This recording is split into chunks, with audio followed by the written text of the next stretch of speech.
Qu'est-ce que l'hypersensibilité? Eh bien, on va demander à mon ami Wiki. Salut Wiki. L'hypersensibilité en psychologie est une sensibilité plus haute que la moyenne, provisoirement ou durablement, pouvant être vécue avec difficulté par la personne concernée elle-même ou perçue comme exagérée, voire extrême, par son entourage. Dans le registre sensoriel, l'hypersensibilité peut concerner un seul ou plusieurs des sens du système, pas facile à dire, sensoriel. Hello, moi c'est Anna-Alice, je suis mentor en transition de vie.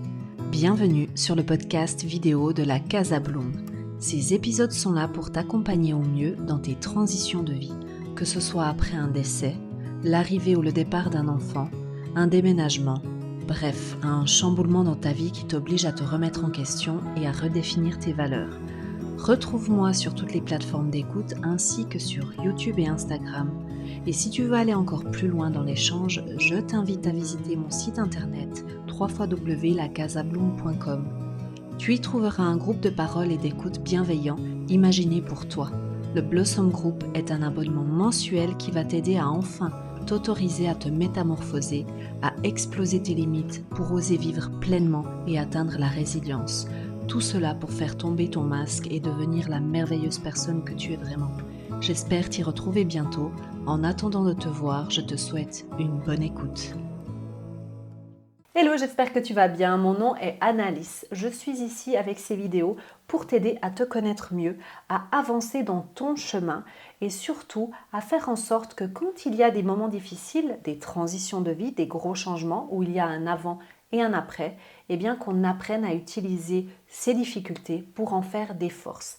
Et c'est vraiment ça et c'est le but de ces vidéos, de ce podcast, c'est d'être là pour discuter de sujets qui nous intéressent et qui font finalement nous connaître un peu mieux. Et là, on va aborder le thème de l'hypersensibilité. Et j'ai pas choisi ce thème par hasard. Déjà, de 1, personnellement, je sais à 1000% que je suis hypersensible. Donc forcément, je m'y suis attardée un petit peu plus longtemps pour moi-même comprendre ce qui se passait en moi. Et d'ailleurs, on a fait un épisode donc je parle moi et toi, moi j'ai l'impression qu'on est je ne sais pas combien dans cette chambre. Non, je suis toute seule en train de filmer, mais j'ai fait un sujet qui peut-être va t'intéresser, c'est plus jamais sans moi, donc apprendre à se connaître. Et c'est justement toutes ces thématiques-là, et dont l'hypersensibilité, où j'ai appris à mieux me connaître et à savoir que finalement, être un peu plus que, eh bien pas plus que celui-ci ou celle-là, c'est pas le but de se comparer, il n'y a aucune comparaison à faire, mais finalement de se dire que en moyenne certaines personnes sont sensibles à une certaine, allez, je vais dire fréquence, c'est pas ça le mot, mais on s'en fiche, tu as compris, et que moi mon degré d'hypersensibilité était peut-être un peu plus accru. Voilà, c'est ça. Autant je n'aime pas forcément me mettre dans une case ou essayer de rentrer dans un moule ou quoi, mais n'empêche, soyons honnêtes, ça fait quand même du bien de savoir que finalement, ok, on est un peu différent. Différent, c'est bien, c'est ce que je dis à ma fille tout le temps. Mais juste savoir que c'est normal, en fait, que c'est ok, qu'il n'y a rien d'anormal. Parce qu'en fait, finalement, est-ce qu'on a envie de sortir complètement des cases? Peut-être, un peu. Mais pour te dire la vérité, moi j'aime bien aussi être un peu dans la moyenne des fois, ne pas faire forcément des vagues tout le temps. Ça me plaît aussi. Autant ça m'a beaucoup blessée dans ma jeunesse de vouloir essayer d'être l'enfant parfait, de toujours faire plaisir à ses parents, voilà, et de ne pas faire de vagues. Autant des fois, j'aime bien en fait, finalement ne pas trop faire de vagues et rester comme ça. Mais du coup, tout ça pour dire que l'hypersensibilité, c'est quelque chose que les hypersensibles le sentiront vraiment au fond d'eux. Et il y a ces mots qui reviennent beaucoup parce qu'on est beaucoup plus à l'écoute de soi et je trouve ça génial. Donc on en parle beaucoup plus. Dû au fait aussi d'Internet, on connaît aussi beaucoup plus de choses. Après, il y a un risque évidemment de à tout va, les personnes, de se dire voilà je suis ci ou je suis ça ou je suis l'autre. Mais finalement, who cares? Qu'est-ce qu'on s'en fout en fait? Tant que la personne en soi, ça lui fait du bien, ça lui permet de se situer par rapport au monde et qu'elle va pas embêter, j'allais dire un gros vilain mot, hein, vraiment, vraiment, mais elle va pas embêter les personnes autour d'elle avec ça, qu'est-ce qu'on s'en fout en fait? Laisse-la dire qu'elle est hypersensible ou qu'elle est je ne sais pas quoi. Tant que ça impacte que elle en positif. On est d'accord ou on n'est pas d'accord? Moi, en tout cas, ça m'a aidé à comprendre beaucoup mieux mon système de fonctionnement, à l'accepter surtout, parce que pour moi, l'hypersensibilité, il y a vraiment deux phases. Il y a le avant et il y a le après. Et comme tu sais, ici, on parle souvent de ça et je le décris souvent comme ça. Les transitions de vie, c'est quand il y a eu un avant et qu'après, il y a vraiment eu comme une cassure, que ce soit en positif ou en négatif, et il y a eu un après. Et l'hypersensibilité, c'est ça. C'est de ne pas savoir que tu es hypersensible, eh bien, tu es dans l'inconnu. Tu es dans l'interrogation.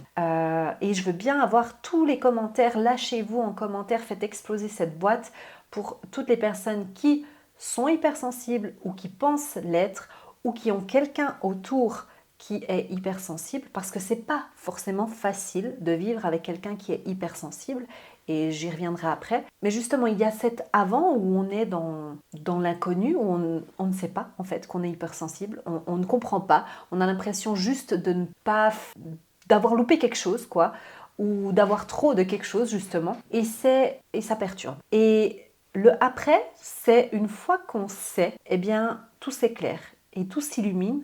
Et du coup, le avant, on le subit, et le après, eh bien, ça nous permet de faire un apprentissage et d'avancer et d'aller vers l'acceptation. Et c'est vraiment ça de quoi j'ai envie de parler maintenant. Mais parlons d'abord du avant. Avant, quand on est dans cette période où on ne sait pas, et peut-être que c'est ton cas, peut-être que tu te poses des questions. Déjà, il faut savoir que les hypersensibles, je vais les appeler comme ça, hein, c'est vraiment fait exprès que j'appelle hypersensibles, les hypersensibles, car je me mets dans cette case-là, et c'est en aucun cas négatif ni positif, c'est juste un mot. Voilà. Les hypersensibles ne sont pas sensibles de la même façon pour les mêmes choses. Donc il y a aussi dans les hypersensibles diverses façons d'être hypersensible. Est-ce que c'est clair ce que je dis? Peut-être pas, mais c'est pas grave. Hein. Je ne suis pas médecin, je ne suis pas psychologue, je suis juste ton pote là, ton ami qui essaye de comprendre un peu mieux tout ça.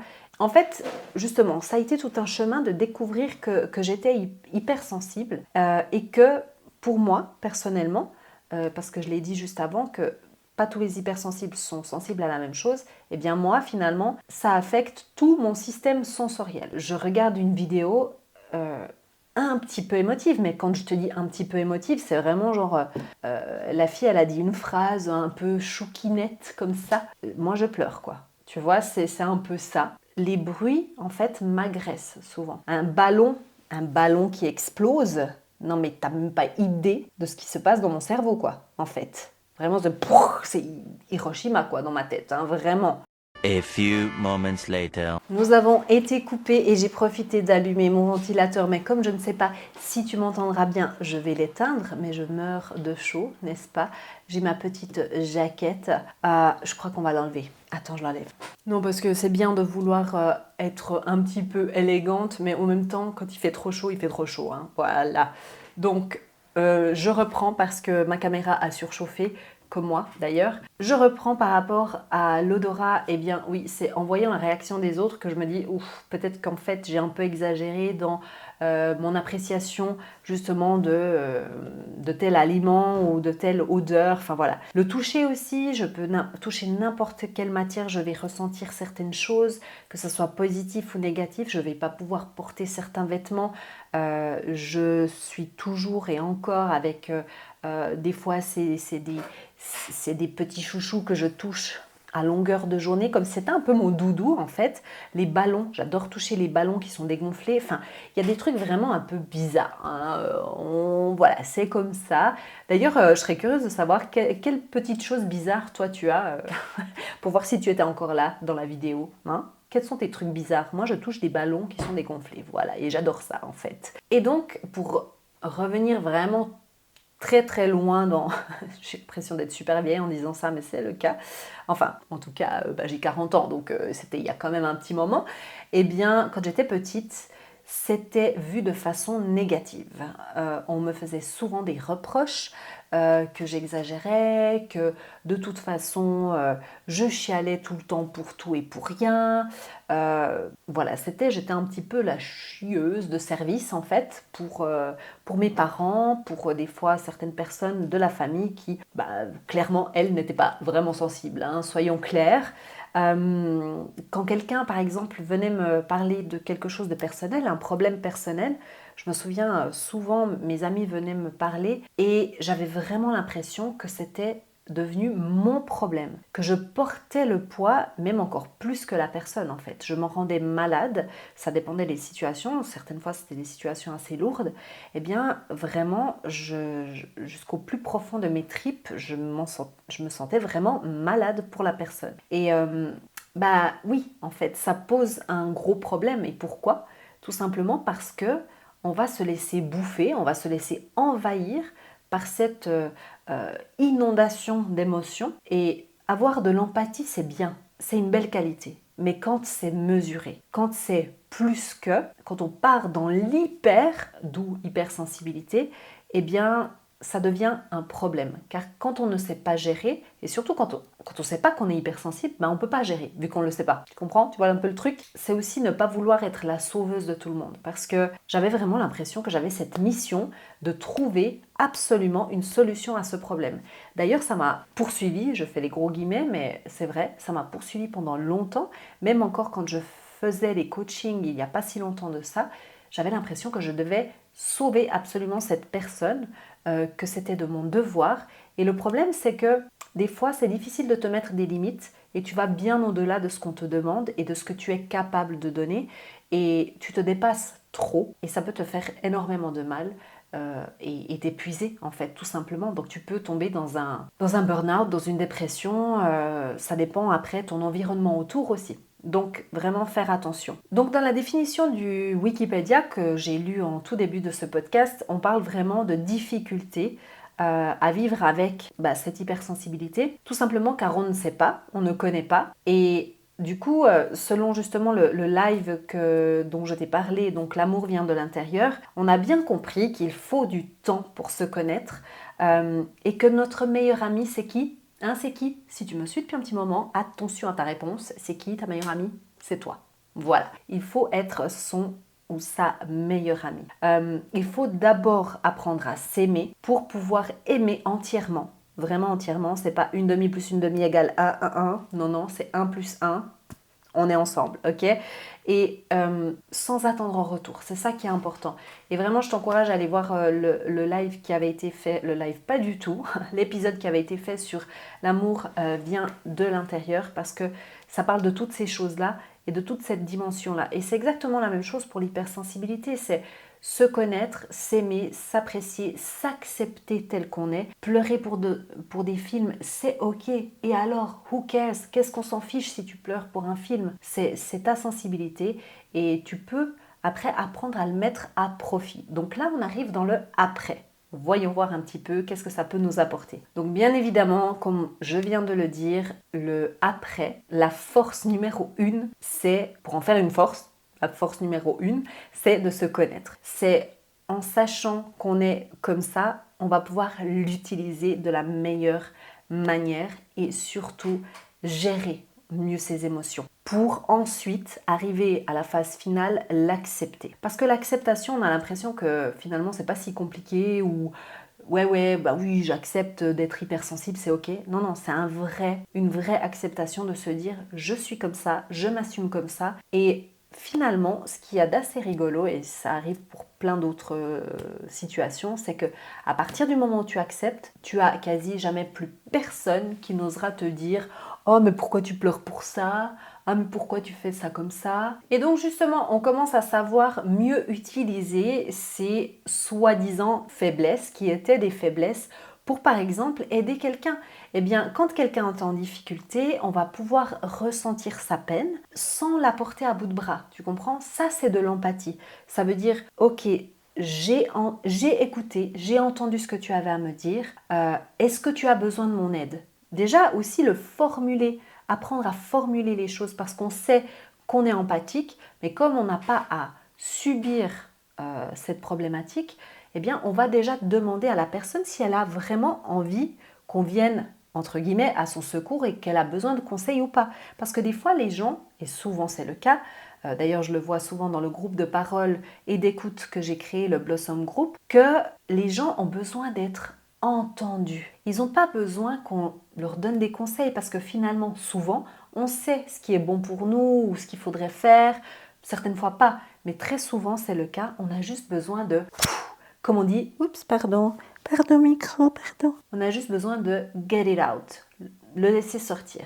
Et là, ça devient une qualité parce que justement, on ne porte plus tout toute seule à bout de bras. On va apprendre à garder de la distance, mais en restant présent ou présente pour la personne en souffrance. Et ça, c'est une vraie qualité, c'est une vraie force. Concernant par exemple les aliments, les textures et l'odorat, en fait, finalement, ça m'a bien servi. J'essayais de voir un petit peu de nouveau, de reprendre les exemples du avant et maintenant en les transposant au après.